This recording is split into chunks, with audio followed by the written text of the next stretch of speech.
Hello you guys. Welcome back to All Roads Lead to Food. I am Molly. We started our week off with strawberry picking. So where we live, strawberry picking is wrapping up. We are on our last weeks of the farms letting anyone come and pick. A lot of the strawberries we noticed at the farm were rotting and overripe, and the picking was a little harder. But that's okay. We still got 4 gallons to bring home, and that was wonderful. However, blueberries are starting to come into season, and we had a great orchard that we found. And they're 35 years old, so their blueberries are ready a little sooner than most. Usually it's closer to July where we live. So we were really grateful to find this place. And they're wonderful blueberries. They were big and fat and sweet. And we were able to pick a gallon of blueberries. My kids always say blueberry picking is serious because it takes so long and the berries are so small. And from the garden, we have been still bringing in more cucumbers, which means more relish. I think I really am going to get a year's worth of relish. We are up to 36 jars, and we still got cucumbers coming in. The nice thing about relish is even if your cucumbers are slightly bitter because you're sweetening them with your brine, you can still use them even if the heat is making them a little bitter. I have had great luck with my jars. We only had one not seal, and that's a pretty good for 36 jars. And luckily though, the one that didn't seal I will just put into the refrigerator because we are almost done with the store-bought jar we have, and we will be using this up very quickly. This is an electric pressure canner, but it also water bath cans. This is from Presto. I really do like this one because I can set it and forget it, and I do not have to babysit the weights or anything like that. And it uses less heat because I'm not heating up my stove, and it uses less electricity because it's just a 3-prong plug. I will say though, you can't do as large of batches in this as you can in a normal canner. And we have more harvest from the garden. We have zucchini coming in, which has been absolutely delicious. Where I live, it is really hard to grow squash. I know a lot of times squash is something most gardeners just have an abundance of. But where we live, the heat and the bugs really take out the squash plant. Between the vine borers and the squash bugs, it is really difficult. So the best thing I have found to do is to succession sow, just continuously sow squash. Our lettuce, though, is doing great. It is just kind of starting to bolt and flower. I've pinched a few flowers off the top of the green ones, and the flavor has changed a little bit. It's not quite as sweet as the cold frost-kissed lettuce was, but that is okay. We are working on balancing our plates better, so we are making sure we have the majority of our plate be a vegetable, a high protein count, and a small carb, and then of course a fat. So that is what we are doing here, and everybody seems very happy and everyone's energy's been better. And you can always tell kids do better with when you're giving them new kinds of food when their attitude is better. All my kids have had a much better attitude since we've been plating our plates like this. I have found this method of plating is really helpful, especially when I can shop in my garden. I'm not a big fan of going to the store, but we do a lot of meal prep, and I appreciate having the garden start producing vegetables. So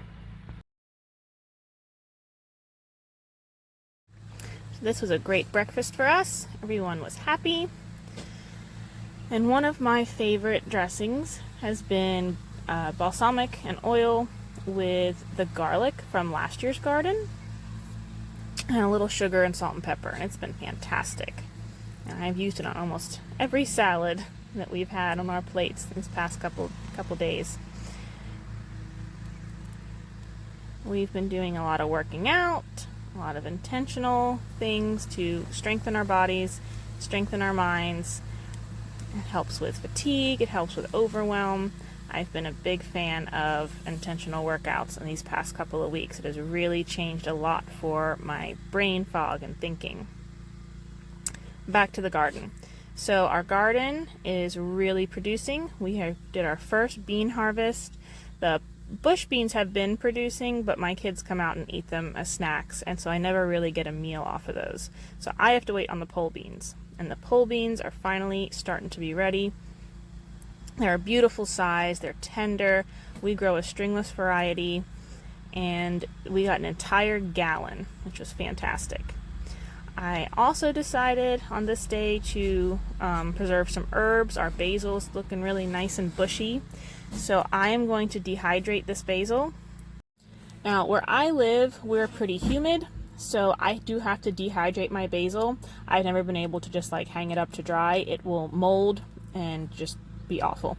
So some herbs I can still do that with, but I usually end up dehydrating or freeze drying them. Freeze drying my herbs has been fantastic, and I wanted to do that with this basil, but I forgot I had strawberries in the freeze dryer already, and strawberries take about 24 hours, so I decided to just go ahead and dehydrate the basil. I'm also dehydrating some oregano, and the stems of the oregano will go to our bunnies. It's a big treat for them. But I think oregano is my favorite herb to process because it comes off of the stem so easily. Okay, on to the dill. So my dill is starting to flower. I started to bring it in. I said it's time to get as much as we can preserved. I did freeze dry some in another video, but right now I'm going to hang this to dry because, like I said, the freeze dryer is occupied. So I like to hang my herbs to dry with tomato wire. You can buy tomato wire in this big long roll and just cut it to the length you want. And I like doing that way because I can just twist tie it, because when herbs dry, the stem will shrink as the water dries out of them, and it's easier to have to just use the twist tie instead of having to untie it, then tie a tighter knot, or having it fall because the knot wasn't tight enough. So I'm a big fan of this tomato wire for so many things. And it's real easy to hang and then get off of whatever little shelf I put it on.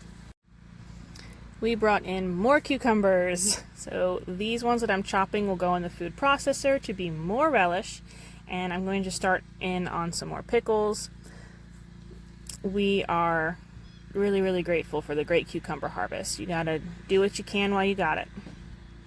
We've got our parsley hanging, we've got all of our dill and some oregano, and of course more cucumbers. I feel like they will never end, but I'm really, really grateful and so happy about it. So this is the brine that I make. Now I will pour the brine onto our relish, and I like to let it sit for 24 hours before I can it. Something else we did this week with the last of our strawberries was we make a high protein marshmallow. It could be more like a marshmallow fluff, or if you let it sit, it can be more solid like a marshmallow, but it's used with beef gelatin and water, and you can use whatever sweetener you want.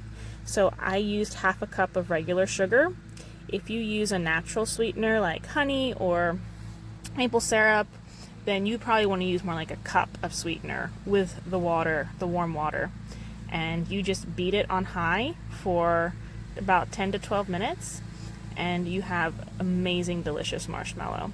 And we had some homemade extract that was ready, vanilla extract. If you're interested in making your own vanilla extract, go ahead and check out one of our other videos. We get our beans from Vanilla Bean Kings. I really like them. They're a co-op. They're fairly priced. They're good to their farmers.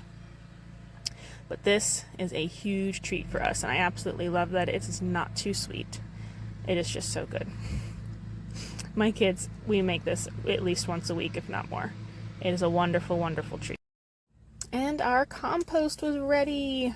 So I decided to give our sweet potatoes a little love, and we spread this compost out, and we filled some of our raised beds in the front that's around our trees, and those are now completely full, which is nice. There is nothing like homemade compost. It is kind of the equivalent of eating local. Like, there's just so much advantage to making compost and having the microorganisms that are local to your area to give your plants a huge, huge advantage. So that is something that we keep doing on rotation. Every time we cut the grass, we have leaves collected, we get it wet, we layer it, we turn it and we make our own compost, and I will even make compost tea out of our homemade compost, which is just fantastic, and all the plants seem to really love it. We did a lot of garden work. It's summer, everything's going very quickly. This edger is probably my favorite tool. It really helps the grass from creeping into the garden. We have a lot of couch grass. I believe it's a Bermuda. And if you've ever dealt with that before, you know, like, it's almost impossible to get rid of. But the edger really helps. So thank you guys so much for hanging out with us this week and showing you all the highlights of the wonderful things that we've been enjoying. And we will see you soon and share more things that we're doing. I also wanted to say thank you for appreciating and showing so much love on all the videos and on all of our garden stuff. It really just makes my day. I love sharing garden stuff with you guys, and I'm going to continue to do so. See you soon.